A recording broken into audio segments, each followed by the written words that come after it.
Hey guys, and welcome back. If you've been seeing more of my videos recently and you're yet to subscribe to this channel, make sure you subscribe today. Today I'm going to be sharing with you how I made this wonderful and delicious jambalaya rice. I made use of goat meat instead of the regular chicken. So we're going to get started by seasoning our goat meat with some salt, curry powder, chicken seasoning, chili flakes, and of course our Cameroon pepper. After adding up all of the seasoning into the goat meat, I'll take my time to massage it, mix everything together so that it's well marinated. And after doing that, I'm going to set it aside while I go ahead to prep the rest of the ingredients I'm going to use. So I'll start by cutting up my sausage into round shapes. After cutting up our sausages, I'm going to proceed to cutting up the plantains that I used. After cutting up the plantains, I'm going to set it aside, then I'll start making our meal proper. So in a pot, I'm going to add some vegetable oil, and then I'm going to bring in our goat meat, which is now well marinated. I'm going to bring in the goat meat and I'll take my time to toss it around the pot until the goat meat is properly fried. As soon as the goat meat is well fried, I'm going to take it out of the pot, and if there are some particles left over in the oil, I'll get rid of them so that I can use the same oil to prep the rest of our ingredients. So after taking out the goat meat, I'm going to bring in our sausage.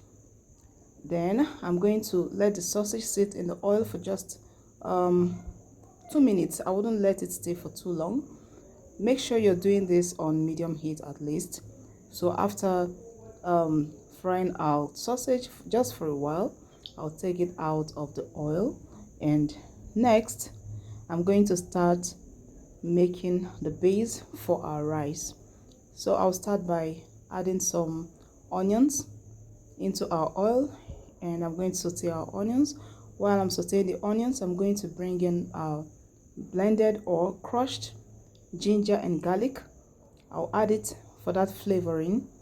So I bring in our ginger and garlic. After bringing our ginger and garlic in here, I'll saute it together with the onions. Afterwards, next I'm going to bring in our tomato paste. I'll go ahead to fry the tomato paste until I get rid of the sourness in it, and once I'm done frying the tomato paste, I proceed to bring in our fresh tomatoes. I already pre-cooked our fresh tomatoes, so I'm just going to bring it in here, and then after adding the fresh tomatoes, I'll fry it for a while, and after frying it for a while, then I start adding up all of the seasoning. So I added salt, I added chicken seasoning, I also added our curry powder, I added some chili flakes, and of course Cameroon pepper. After adding them all in here, I'm going to stir it and ensure that both the salt and everything is on point. So once I'm done mixing everything together, I'll still give it a little time to cook for a while before I bring in our meat stock or ordinary water, whichever one you have available at home. If you have your meat stock, you bring it in. If you don't have meat stock, you can just use ordinary water. So we'll add it here, and we'll still allow it to cook for some time.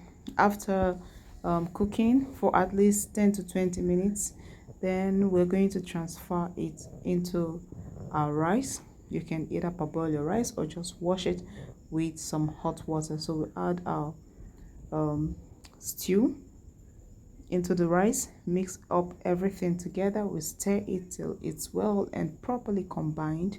So after mixing everything together, ensuring that it's well combined, we'll go ahead to add some water if it's necessary.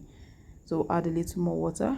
Then next side, I'm going to add some bay leaves for flavoring. So I add some bay leaves, and after adding our bay leaves, I go ahead to cover the pot to let our rice cook. I cooked this rice, and at about 30 to 40 minutes our rice was ready. So I open it up, and you can see all the water in it has been absorbed. It has all dried up.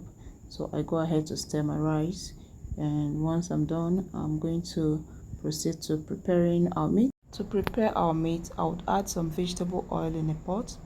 Then I'm going to bring in a roughly blended mixture of pepper and onions. I'll fry it for a while, then I'll go ahead to season it with salt and chicken seasoning or crushed bouillon. After adding these two together, I'll still stir it for a while to let it cook. Then I'll proceed to bring in the meat, which I already fried much earlier. I'll add the meat into this pot, mix it up with the pepper mixture, toss it around in the pot for up to 5 or 10 minutes so that the pepper mixture gets absorbed into the meat. And once we're done doing this, the next step is to transfer this peppered meat into the pot of rice. After adding our meat into the rice, next we are going to bring in our sausage, which we fried earlier. We're going to bring in our sausage. We also add it to our rice. After adding the sausage, we proceed to bring in the plantain that we fried also. After adding our plantain, lastly we add our green pepper. These are vegetables. So now our jambalaya rice is ready. Very delicious. Trust me, this rice was so delicious and finger licking. It came out so well. Make sure you follow this recipe when you want to cook yours and thank me later. I trust you enjoyed watching this video. If you watched this video up to this moment, that means you enjoyed watching it, and I want you to drop a comment below. If you ever try it at home, make sure you give me feedback. Thank you for watching, and I trust to see you as we share more recipes on this channel. See you some other time. Bye.